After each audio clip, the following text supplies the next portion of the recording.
Senador Daniel Ávila. Senador Barbosa, disculpe usted.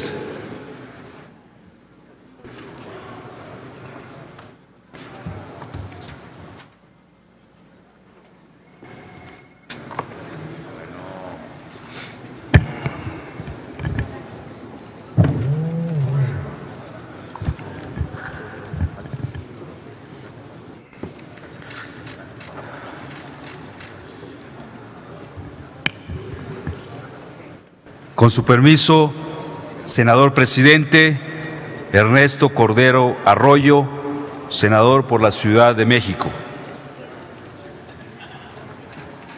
Vengo con todo respeto y con toda responsabilidad a dar mi posicionamiento.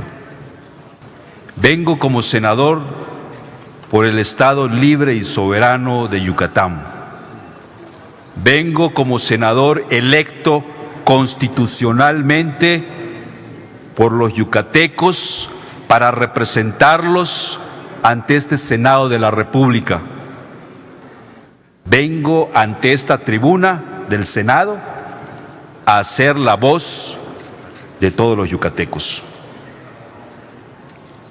No vengo a difamar, no vengo a calumniar, no vengo a decir mentiras, vengo a decir verdades. Desde esta tribuna quiero reconocer a las mujeres y hombres que conforman al Ejército Mexicano por su lealtad a la patria, por su lealtad a la República.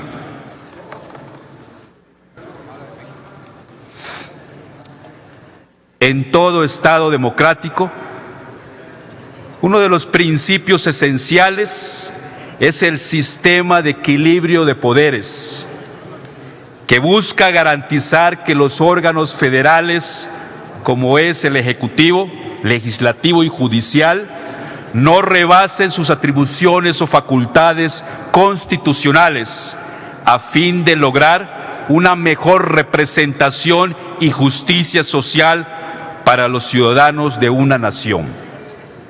En México tenemos la experiencia de haber vivido en un régimen autoritario durante más de 70 años, cuyos presidentes en turno ejercían atribuciones que sobrepasaban las facultades otorgadas por la Constitución, haciendo del ejercicio del poder público una práctica unipersonal y autoritaria a partir del uso excesivo e ilegítimo del Ejército Mexicano, mismo que cometió actos arbitrarios en contra de varios movimientos sociales para mantener el poder del régimen. Claro ejemplo de ello fue el período de la Guerra Sucia, que se caracterizó por la represión militar y política hacia dichos grupos. La matanza de 1968 en la Plaza de las Tres Culturas, en la hoy Ciudad de México, como consecuencia de una manifestación de estudiantes que luchaban por la democratización de nuestro país. El halconazo en 1971, en el que fueron masacrados cientos de estudiantes del Instituto Politécnico Nacional, de la UNAM y de la Universidad Autónoma de Nuevo León. La matanza de 45 indígenas de Acteal en Chenaló, Chiapas, en 1997. Pero además de estas acciones militares, se han presentado otras que ponen en tela de juicio el optimismo del proyecto de decreto de la ley en discusión. La presencia militar dentro de la sociedad civil de 2000 a 2012 se fue posesionando con el aval de la Suprema Corte de Justicia de la Nación. Durante la segunda mitad de este periodo, el Ejército tuvo una mayor intervención mediante el despliegue de operativos militares en diferentes regiones del país, de lo que se derivó innumerables quejas por violación a los derechos humanos. Las ejecuciones realizadas por el Ejército en Tlatlaya, Estado de México, en junio de 2014, la represión y desaparición forzada de estudiantes normalistas de Ayotzinapa, en Iguala, Guerrero, en octubre de 2014, debido a la represión ejercida por el Ejército en contra de los movimientos sociales en los años 60 y 70, se propiciaron varios casos de desaparición forzada que hasta ahora no han sido resueltos. Todos y cada uno de ellos son lamentables para el pueblo mexicano. Por esa razón, debemos votar en contra del proyecto de decreto de la Ley de Seguridad Interior, porque prácticamente institucionaliza las acciones militares mencionadas y con ello se militariza México.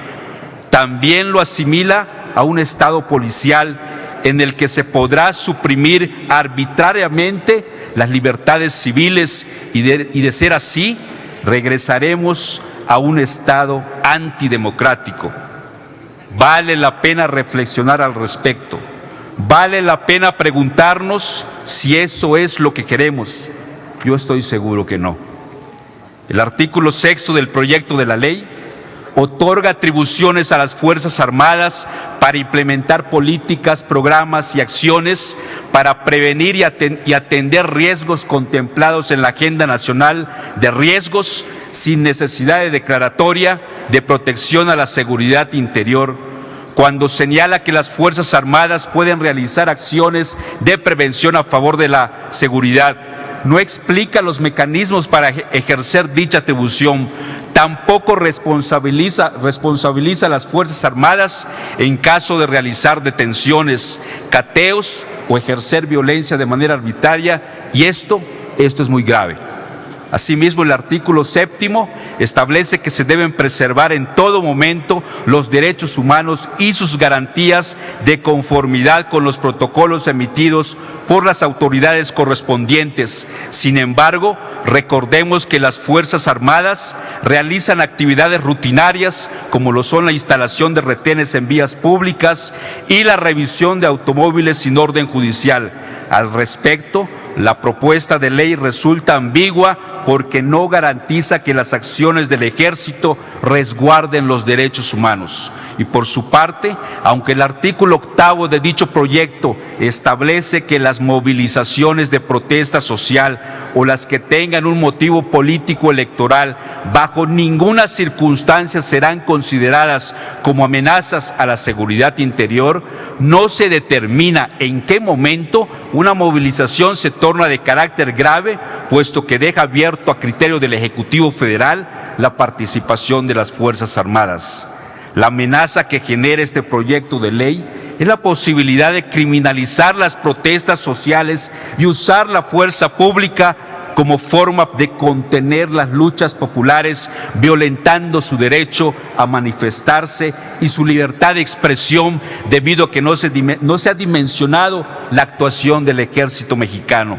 Por su parte, el artículo 30 pretende facultar a las Fuerzas Armadas para realizar tareas de inteligencia, siempre y cuando utilicen métodos lícitos de recolección de información con pleno respeto a los derechos humanos. Sin embargo, no explica los mecanismos para realizarlo y por la propia naturaleza que conocemos del Ejército, estas atribuciones resultan riesgosas para los mexicanos. En específico, en materia de tortura, pues hemos tenido experiencias claras de ello. Por ejemplo, en 2016 se calcula que hubo más de 220 casos de tortura y más de 70 casos de desaparición forzada. El tema es tan relevante que incluso Han Harab, representante de la Oficina del Alto Comisionado de las Naciones Unidas para los Derechos Humanos en México, mostró su preocupación debido a que este proyecto de decreto no aporta soluciones reales a nuestro país para enfrentar los enormes retos en materia de seguridad. Además, violenta los derechos humanos de la sociedad. entre las razones que expone para que dicha iniciativa no se apruebe están las siguientes: ambigüedad de conceptos, papel indebido de las Fuerzas Armadas, sometimiento de la autoridad civil al mando militar, ausencia de control, indebida regulación del uso de la fuerza, indebida protección y garantía de los derechos humanos, ausencia de transparencia e inconstitucionalidad de la propuesta. Asimismo, se han pronunciado en contra de esta ley la Comisión Interamericana de Derechos Humanos, la Comisión Nacional de Derechos Humanos, varias comisiones estatales de derechos humanos, universidades como la UNAM, la Ibero y la Universidad de Guadalajara y, por supuesto, la sociedad civil. Sin embargo, me resulta sorprendente que, aunque expertos en la materia, académicos y millones de mexicanos estamos expresando nuestro rechazo a esta propuesta de ley, que no haya la sensibilidad política y menos el compromiso social por parte del PRI y de todos aquellos políticos quienes los apoyan en esta propuesta que atenta contra la consolidación de nuestra democracia y de los derechos humanos. Pero lo peor es que esta propuesta de ley fortalece más al presidencialismo que tanto daño ha hecho a nuestro país. Por ello, les recuerdo a varios legisladores que se encuentran aquí que nuestro trabajo de muchos años ha sido para democratizar a México, que nosotros no somos producto de un sistema autoritario, somos producto del voto popular. No impongamos a México, a nuestra querida patria, mano dura y control militar. La historia no olvidará este atropello. Se escribirán notas, artículos, incluso libros completos de este intento de traición a nuestra democracia. La historia será la encargada. Mi voto será en contra de este dictamen con proyecto de decreto que expide la Ley de Seguridad Interior, porque fomenta la arbitrariedad e impunidad. Además de ser ambigua, es antidemocrática porque intenta concentrar más poder en el Ejecutivo Federal en contraste con el principio de equilibrio de poderes. Además, impulsa el autoritarismo en México, lo que representa un retroceso para nuestro país y un atentado contra los derechos humanos. Cuando se fortalece un régimen autoritario, es segura la transgresión a los derechos humanos del pueblo y un retroceso social. Por ello, pido a todos ustedes, compañeros legisladores, no aprobar este dictamen. Los mexicanos se los van a demandar. Por su atención, muchas gracias.